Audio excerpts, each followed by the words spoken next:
Welcome to Everyday Buddhism, making every day better by applying the proven tools found in Buddhist concepts.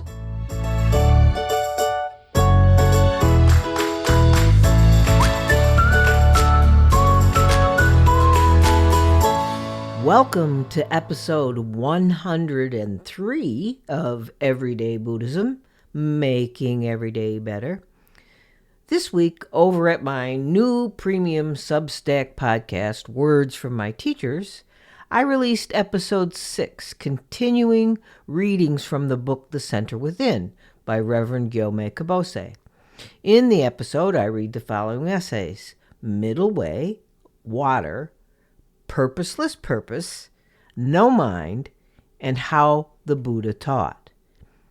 As a special bonus episode for the Everyday Buddhism podcast, I am sharing the reading of the essay Purposeless Purpose. It's a wonderful essay to reflect on, as they all are in the Center Within, but I'm releasing it here on the Everyday Buddhism podcast as a companion piece to this episode, and you'll find it in the next episode, episode 104. But as a special introduction to the bonus episode, I'm adding some new content in this re-release of an episode I did in June of 2022 called Why Nonsense Makes the Most Sense, which was built on or formed around the theme of the essay Purposeless Purpose. I'd like to add an insight about meditation that is related to the Purposeless Purpose message. I get a lot of questions about meditation, both in messages from the website and in the Everyday Buddhism Introduction to Buddhism course. The questions focus on the how-tos, of course, but also with the persistent questioning and concerns people have about not doing it right. Or, why can't I stop thoughts? Or, I can't sit on the floor. Or, meditation makes me more agitated. Or, I hyperventilate when I focus on the breath. And on and on. Anyway, you get the idea. I'm going to say something now that will strike some people wrong. And you may get cautionary warnings from strictly aligned Buddhist practitioners from various Buddhist schools and lineages that I am leading you astray with these suggestions. I want you to hold both their cautions and my words lightly, without rejecting one or the other, and just try it out. That's all the Buddha ever asked that we do. Try it and see if it works. Reverend Koyo Kabose of the Bright Dawn Center of Oneness Buddhism coined the term Special Place of Tranquility, or SPOT as an acronym. He used it as an alternative to the word altar and suggested that you could have and should have a dedicated place in your home that you use for this tranquility. Now, his comment about the word tranquility was that it does not refer to just a quiet serenity, but involves the notion of quiet power or dynamic serenity. I've always loved the suggestion of this spot and have incorporated one in my life. And I also have adopted a practice of dynamic serenity. I think dynamic serenity embraces the concept of constant change and interconnectedness that is central to Buddhist teachings. You know, there are many forms of meditation, mindfulness, and awareness practices, but people can be intimidated to start and self-critical as they try to practice. As an alternative, I would like to suggest a way to use your spot and practice dynamic serenity. It's a way I practice, and it can be done for 20 minutes, 10 minutes, 5 minutes, or even 1 minute. It is formless in that it is objectless, and in fact, It has no rules at all, except this: don't make an effort and don't not make an effort. Now, I borrowed that phrase, don't make an effort and don't not make an effort, from Dharmacharya Subhuti of the Triratna Buddhist community. I borrowed it because it summarizes dynamic tranquility perfectly. A perfect, purposeless purpose type of meditation. You just sit. Now, not in the more formal Zen Shikantaza way of just sitting, but sitting down for a bit, settling into it. Now, this is settling into and sitting down without the TV on, without looking at your phone, without listening to music. You get the idea.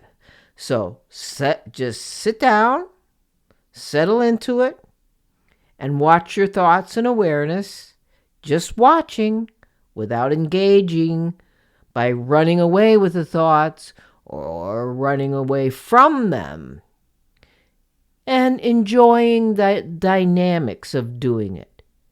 But again, don't cling to the enjoyment, just be in it. Being in it means things come and go. But if we don't grasp them, you're enjoying the coming and going, the dynamics. Now, you can do this for however long you want to. It might end up being 2 minutes or 20 minutes. But my guess is, if you do this frequently, the length of time will gradually increase. And you will probably even want to do it more than once a day. I suppose we could lump this into the category of what is generally considered formless meditation, which traditionally is also known as objectless meditation or choiceless awareness. It is a type of meditation practice where the practitioner lets go of focusing on a specific object, mantra, or thought.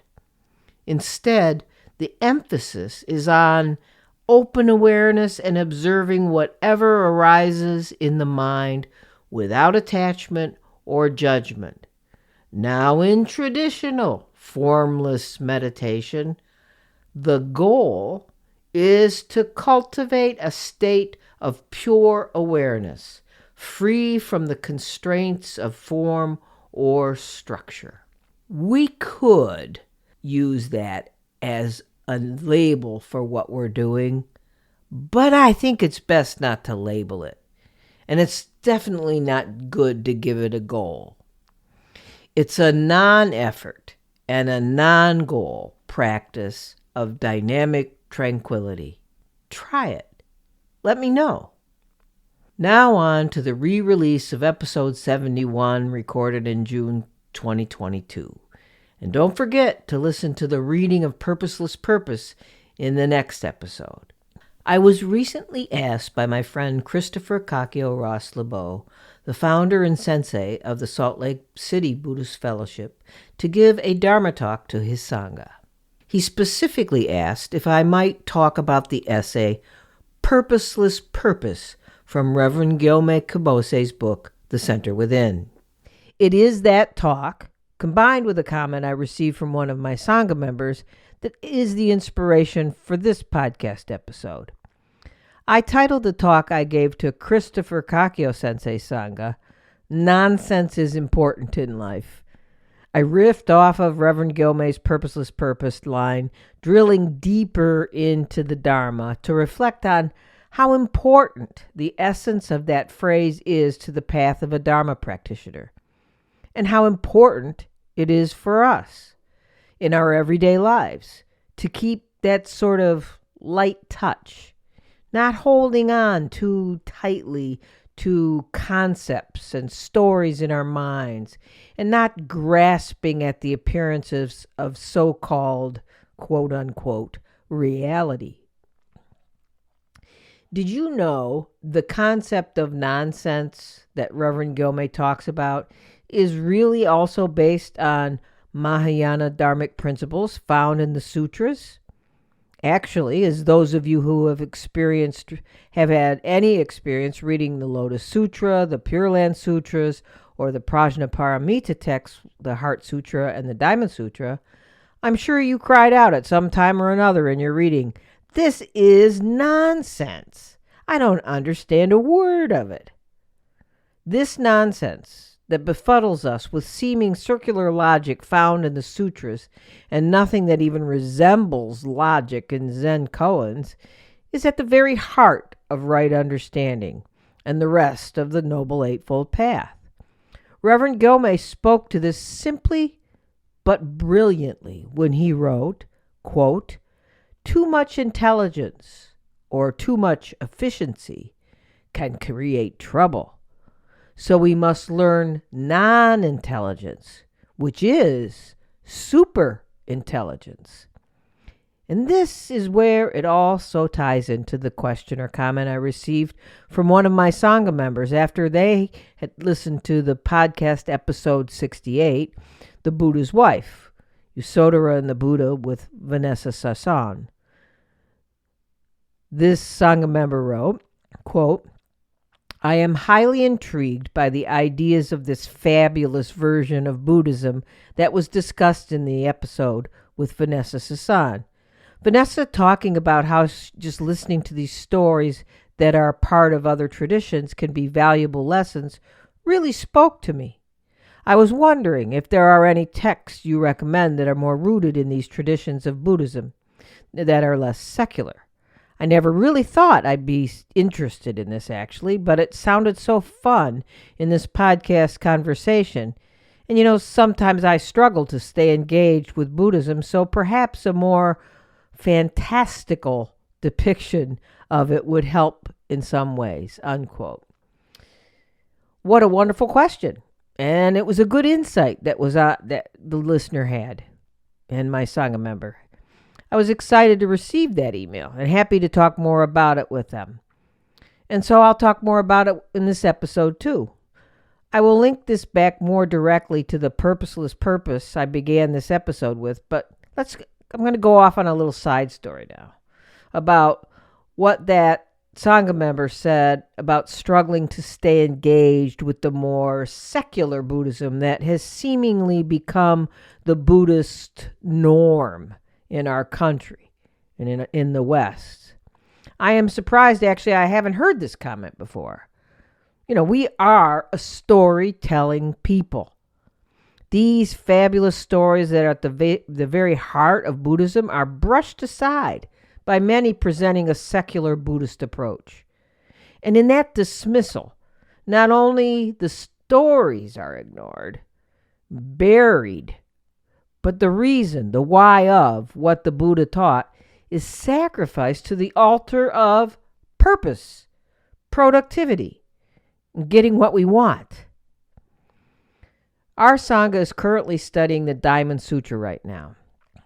I'm going to share a bit of verse 3 and see if you see a similar dialectic at play to what I just shared from Reverend Gilmay's writing about non-intelligence being super intelligence.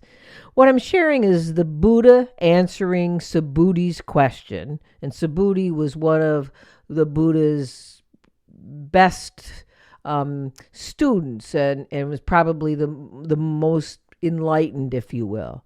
So Subhuti posed this question in the previous verse, and this was the question. He said, "If a noble son or daughter should set forth on the Bodhisattva path, how should they stand? How should they walk? How should they control their thoughts?" Now that's a very intelligent, important question, right? Subhuti wants to know what we should do, how we should behave if we want to be good bodhisattvas or future Buddhas. So the Buddha answered this: "Subhuti, those who would now set forth on the bodhisattva path should thus give birth to this thought. However many beings there are in whatever realms of beings that might exist, in whatever conceivable realm of being one might conceive of beings, in the realm of complete nirvana I shall liberate them all. And though I thus liberate countless beings, not a single being is liberated. Okay, that's nonsense, right? As nonsensical as Reverend Gomez when he wrote, "So we must learn non-intelligence, which is superintelligence." The Diamond Sutra is full of this quote-unquote nonsense because it is one of the Prajnaparamita texts. Prajnaparamita means perfect wisdom, or the perfection of wisdom, or the perfection of transcendent wisdom. That sounds a lot like superintelligence, right?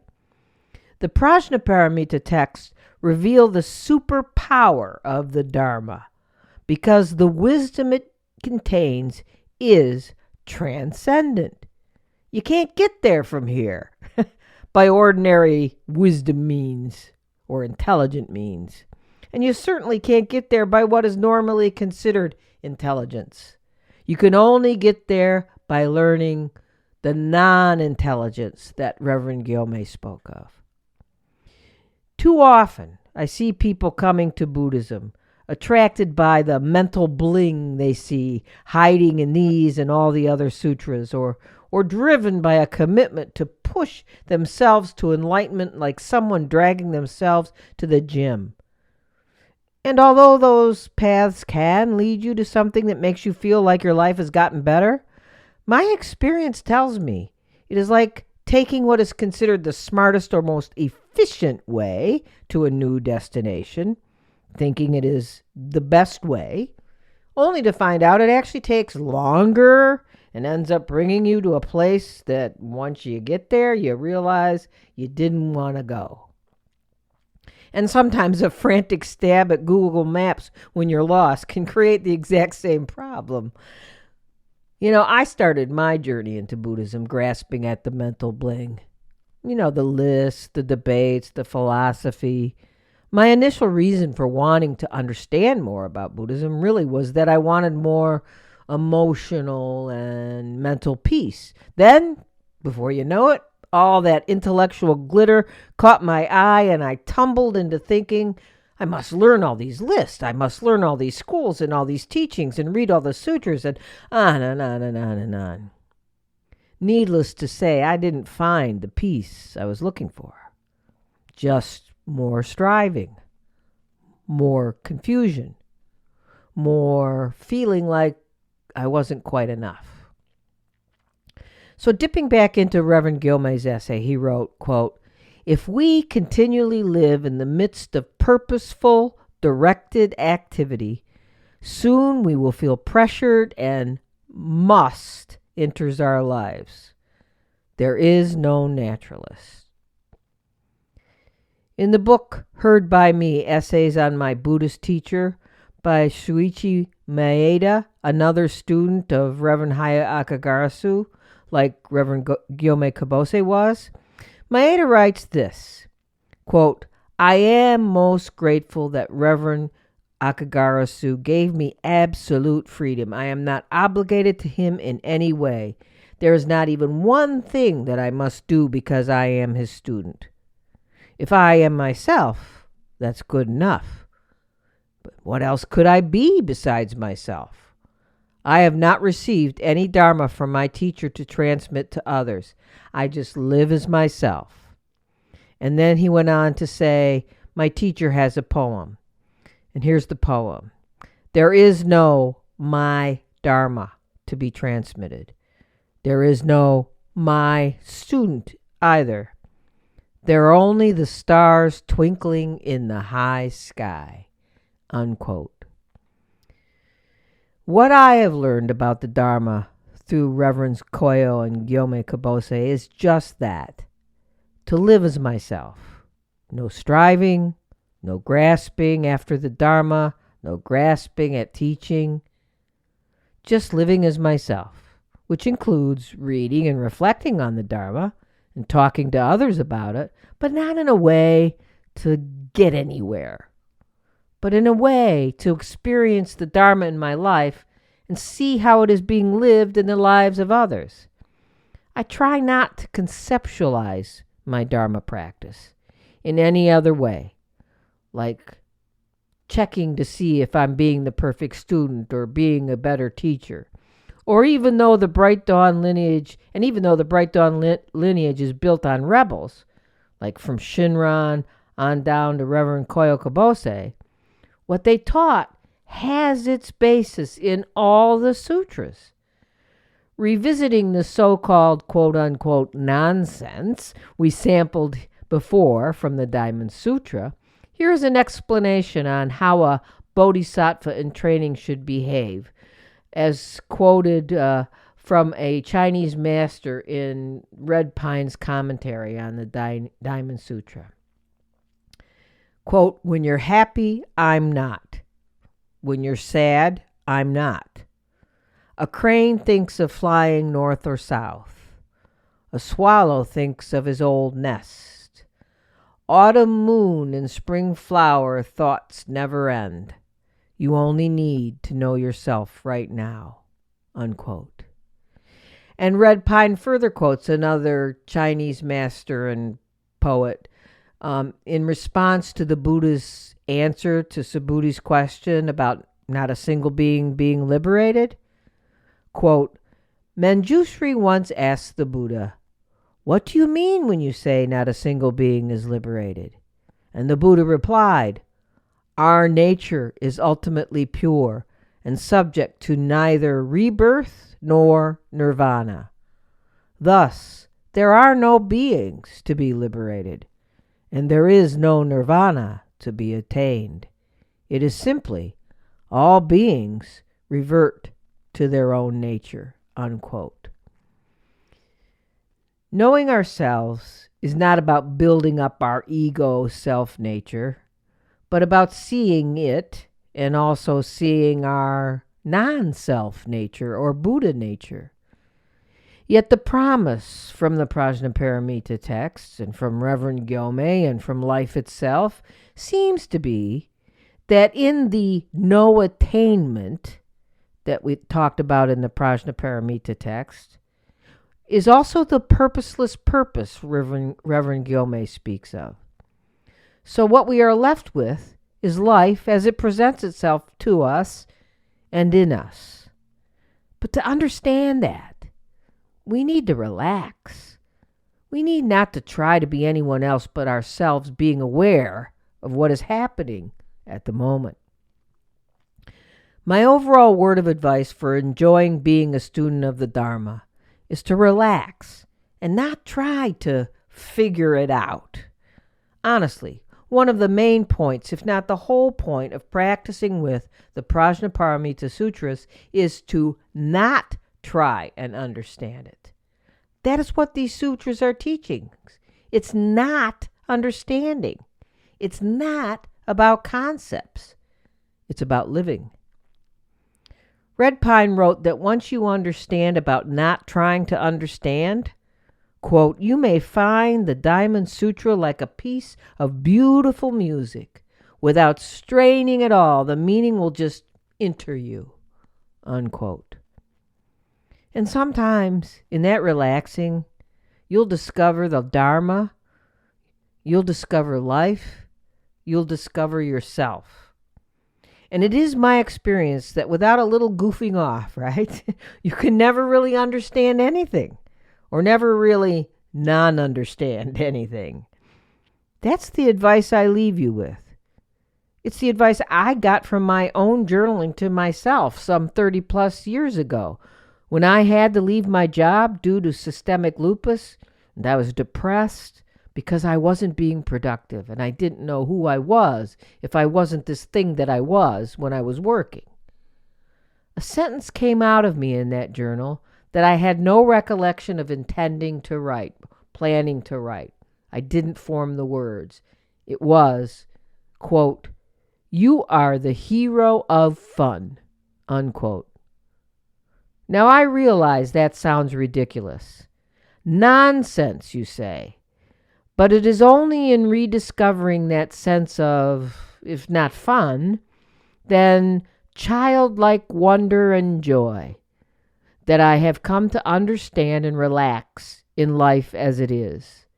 In that relaxing in life as it is, The doors to awareness are thrown open, and everything looks a little clearer, a little brighter, a little more alive.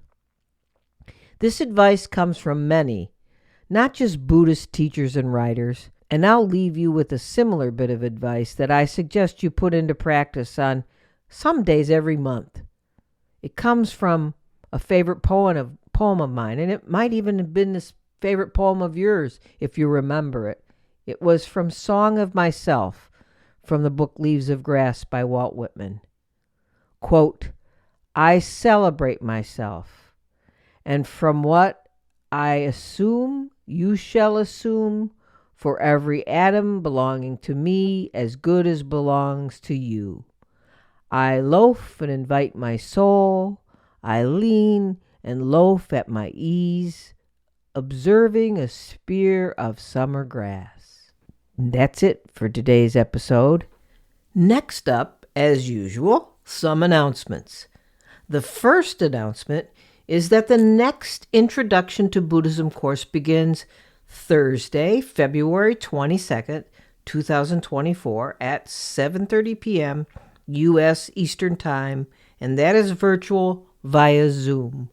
The course is a real-life approach to living the Noble Eightfold Path based on the course text, Everyday Buddhism, Real-Life Teachings and Practices for Real Change by Wendy Shinyo Haylett. The course is free to Everyday Buddhism community and Everyday Sangha members. If you are not a community or Sangha member and don't wish to join either, the suggested donation is $25. The course runs 9 weeks from Thursday, February 22nd through Thursday, April 18th, 2024. We will need a donation or request for scholarship to ensure your registration.